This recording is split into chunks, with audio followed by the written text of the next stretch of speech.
Brian Pellerin, joined by Taylor Curet here at Vaught Hemingway Stadium in Oxford, Mississippi, home of the Ole Miss Rebels. Ole Miss defeats LSU tonight, 38-17. Taylor, LSU starts the game right out of the gate.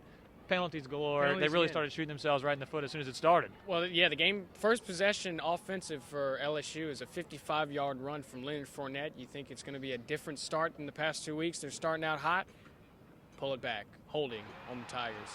They had 5 penalties on the first possession, and that set the tone for the entire game. They couldn't bounce back from that first drive. Yeah, I'm looking at the stat sheet here. They have 13 penalties for 95 yards. It felt like a lot more than 95 yards. You told me at halftime you thought it was over 150 at that point. It was more the timing that the penalties came in, where they had drives, they were driving, and then they get pushed back. And on defense, they had pass interference penalties, put Ole Miss on the 1-yard line.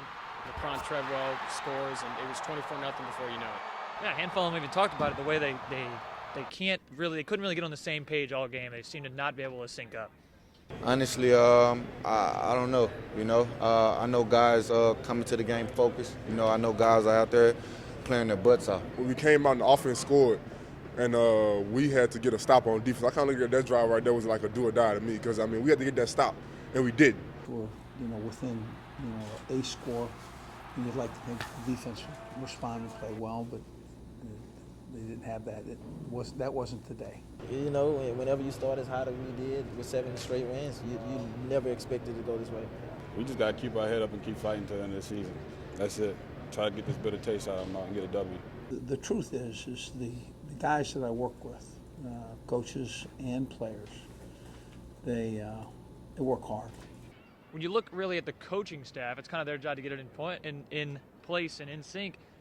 The big storyline coming in the game was Les Miles and his job security.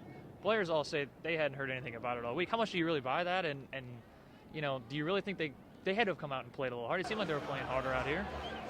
They were playing. The look in their eyes when they first came on the field it almost seemed like we're gonna win this one. There's Ole Miss fans screaming, "Go to hell, LSU!" 2 hours after the game. Do you feel like you're in danger of losing your job after I honestly do not. I'm definitely in danger of feeling badly, and I feel that right now. I don't want to talk about that. I don't want to talk about that. Coach Miles is our coach. We love him to death, and we love him. Not at all. It didn't affect me as a player. I went out there and played today. It didn't affect me because he's our coach, he's our guy. That's what we're sticking with. That's a joke. I didn't hear about that until today, and we got Coach back 100%. And Les gets another chance to try to silence those critics, maybe this week against Texas A&M at home. John Chavis coming in. Right. Tigers, we'll see how they play. Home game, senior night in Death Valley. So, keep an eye out for that one. It should be cold. Hopefully not as cold as it was today. No. But, for Taylor Curet, Brian Pellerin from Oxford, Mississippi, stay tuned to TigerTV.tv for all of our content from tonight's game and others going forward. Thanks for joining us.